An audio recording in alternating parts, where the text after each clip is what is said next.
Assalamualaikum warahmatullahi wabarakatuh. Perkenalkan, nama saya Serlo Damar Firdausi dengan NIM G00251105 dari kelompok 5. Di sini saya ingin mengerjakan laporan pertama yang soalnya itu Dava sedang maraton nonton One Piece, dan dari episode 1 yang Zoro sering berlatih angkat beban dan juga perut six pack. Jadi si Dava ini juga pengen punya perut six pack ini seperti Zoro, tapi dia tidak tahu mau latihan otot dari mana. Terus si Dava ini menanyakan ke kita yang kita sedang mempelajari anatomi abdomen.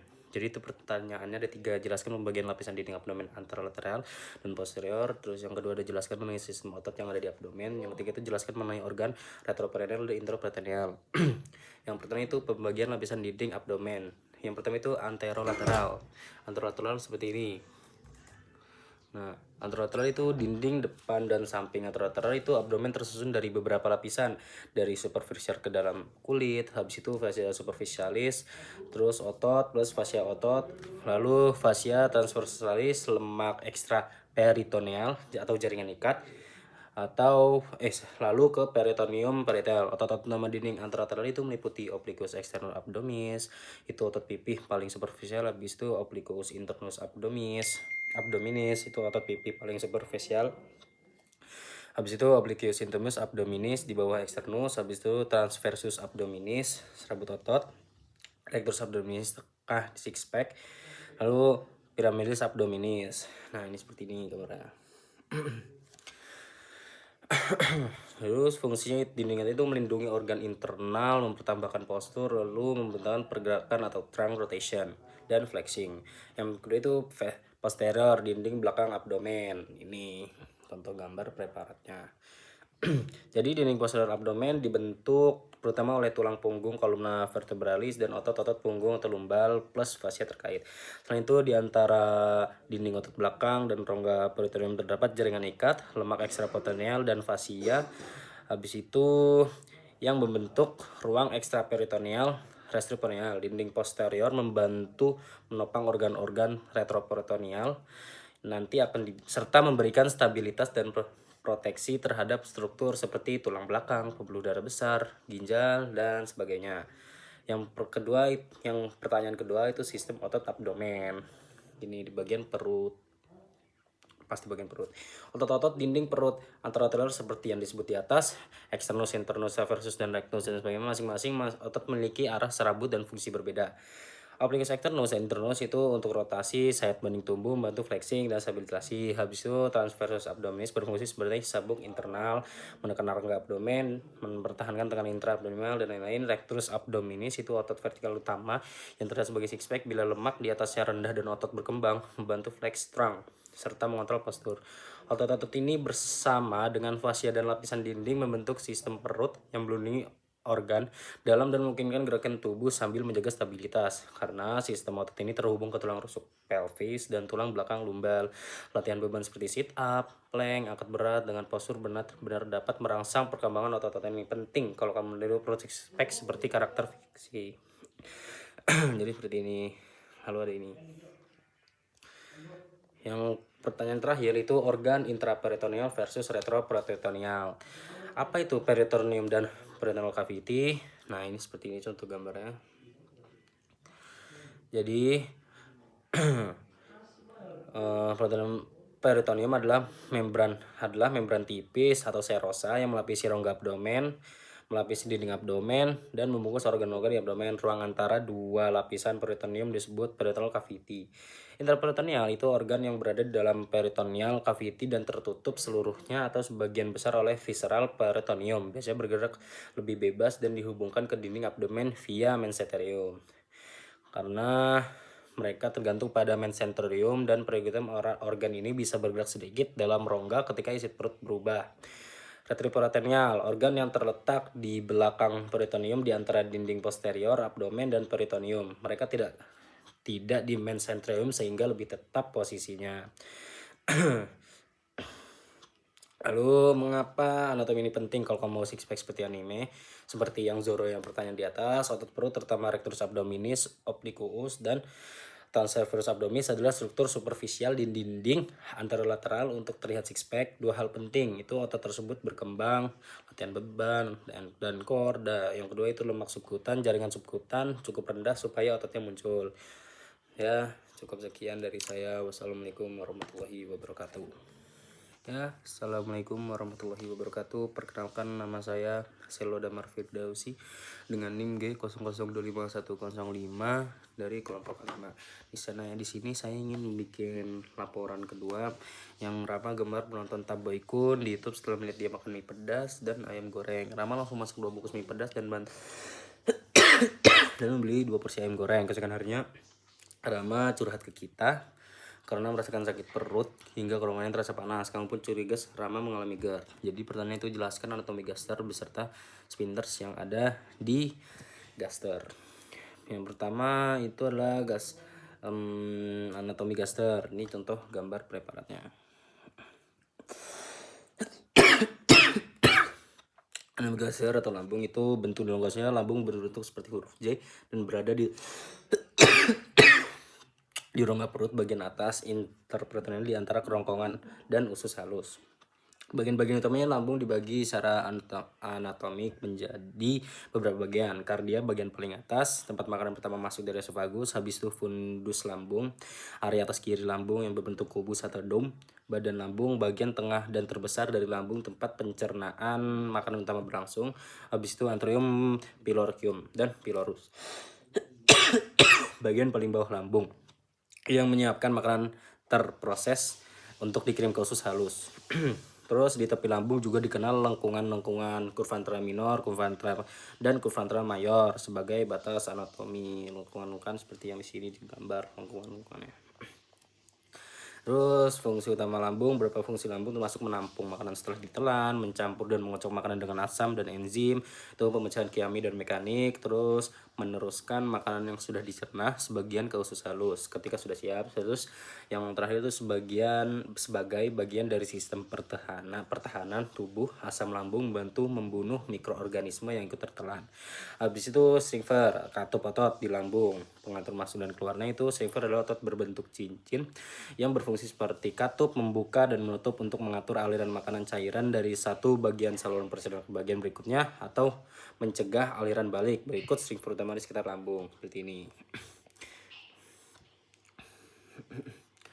Nah, jadi lower esophageal sphincter cardia itu berada di antara esofagus dan lambung. Fungsinya itu membuka untuk memasukkan makanan dari esofagus ke lambung saat menelan dan menutup untuk mencegah isi lambung, terutama asam lambung dan enzim naik kembali ke esofagus.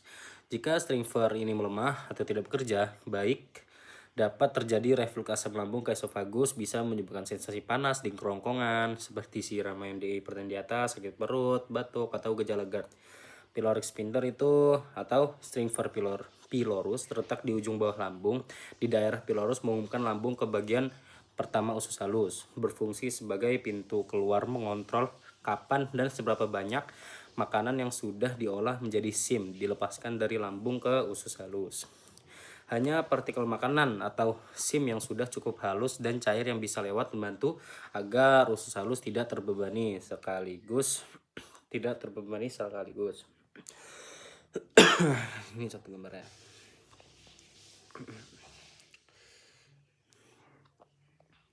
Terus kaitannya dengan keluhan sirama, sakit perut dan kerongkongan panas itu kamu curiga Rama mengalami reflux atau GERD. Hal ini berkaitan erat dengan fungsi sphincter atau LES, lower esophageal sphincter. Jika sphincter ini gagal menutup dengan baik setelah makanan atau lambung berkontraksi, asam lambung plus enzim bisa naik ke esofagus lalu menyebabkan sensasi panas di kerongkongan atau heartburn, nyeri atau panas di dada, serta bisa menimbulkan sakit perut.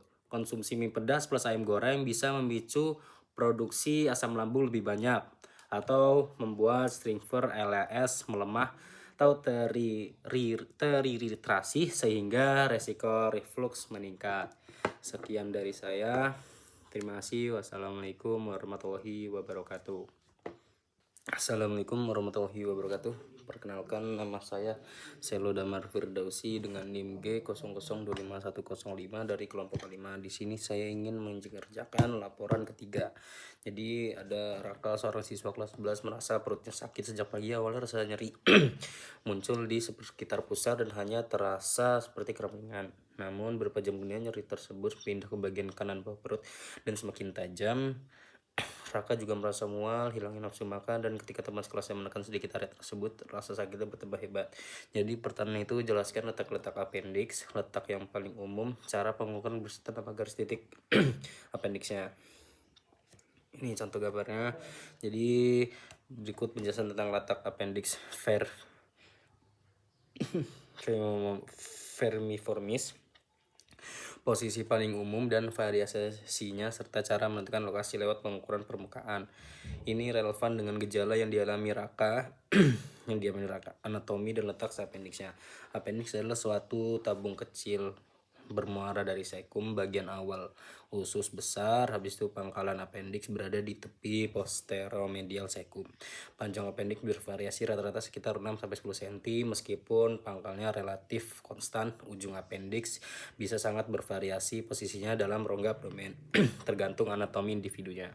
Jadi ada variasi posisi appendix berdasarkan relasinya terhadap sekum, ileum, dan pelvis. Appendix bisa memiliki beberapa posisi. Berikut posisi umum. Posisi appendix. Jadi ada retrosesal di belakang sekum, habis itu subsesal di bawah sekum, pelvic menurun ke daerah panggul atau pelvis, preileal di depan ileum terminal, habis itu postileal di belakang ileum terminal, subileal sejajar dengan ileum terminal, habis itu paracecal di samping lateral sekum. Terus karena variasi ini, lokasi nyeri akibat radang bisa sedikit berbeda tergantung posisi appendix pada orang yang bersangkutan. Jadi ini contoh gambar letak atau variasi appendix. Ini contoh gambar letak. Nah, seperti ini. Jadi gambar menunjukkan usus besar dan usus kecil di mana appendix terletak, basis appendix milik sekum, beberapa variasi posisi ujung tip appendix dicontohkan. Ada yang berada di belakang sekum, di bawah sekum mengarah ke panggul, di depan atau belakang terminal, atau di samping sekum. Karena posisi ini meskipun appendix relatif konstan, posisi ujungnya bisa sangat berbeda tiap orangnya. Habis itu titik pengukuran permukaan McBurney point. Karena appendix terletak di dalam rongga perut dan sulit dilihat dari luar, dokter atau pemeriksa menggunakan tanda permukaan untuk menjaga lokasi appendix. Yang paling sering digunakan adalah McBurney point. Lokasi McBurney point terletak pada kuadran kanan bawah perut, yaitu kira-kira sepertiga jarak dari spina iliaca anterior superior menuju pusar. Dalam angka sekitar 3,8 sampai 5,1 cm dari garis dari pusar ke asis. Titik ini kira-kira berhimpit dengan basis appendix ketika appendix berada dalam posisi paling umum. Cara pengukuran atau pemeriksaan McBurney point secara klinis itu pasien berbaring terlentang dengan otot perut rileks, gambarkan garis dari asis kanan ke pusar, tentukan titik sepertiga dari asis menuju tekanan, perlahan di titik tersebut lalu lepaskan cepat. Jika pasien merasa sakit hebat pada saat pelepasan, itu disebut tanda McBurney positif, dan ini mendukung dugaan radang appendix. Jadi hubungan dengan gejala si Raka ini tentang rasa sakit Raka cocok dengan pola khas radang appendix atau appendicitis akut. Nyeri awal di sekitar pusar menunjukkan iritasi visceral awal atau fibra saraf efferent appendix masuk ke medula spinal pada segmen T10 yang terproyeksi ke sekitar pusar.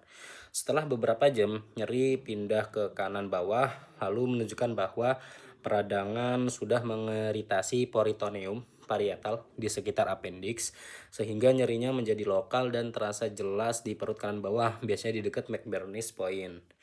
Mual hilang, nafsu makan hilang, nyeri bertambah saat ditekan dan memburuk saat gerakan atau batuk. Ini tipikal gejala appendicitis. Dengan demikian, kondisi yang dialami Raka sangat konsisten dengan dugaan radang appendix. Nah, jadi secara klinis, pola nyeri appendicitis sesuai dengan anatomi saraf. Pada awal peradangan, nyeri muncul di sekitar pusar karena iritasi serabut visceral tersebut. Setelah peradangan melibatkan polytonium parietal di daerah appendix, nyeri berpindah dan terlokalisir di kanan bawah perut, terutama di sekitar McBurney's Point. Gejala lain yang sering menyertai termasuk mual muntah, hilangnya nafsu makan, demam ringan, serta meningkatkan nyeri saat bergerak, batuk, atau berjalan. Dengan demikian, pengetahuan mengenai letak appendix, variasi, posisinya, dan landmark klinik McBurney's Point sangat penting dalam identifikasi dini appendicitis. Variasi posisi appendix membantu menjelaskan perbedaan pola nyeri antar individu, sementara pemeriksaan di McBurney's Point menjadi indikator penting untuk penegakan diagnosis klinis. Jadi kesimpulannya, appendix selalu menengkel ke sekum, tetapi ujungnya bisa kemana saja. Lalu inilah yang membuat sifat nyeri appendicitis berbeda setiap orang. Namun pangkal appendix yang paling sesuai dicari pada McBurney's Point. Oke, assalamualaikum warahmatullahi wabarakatuh.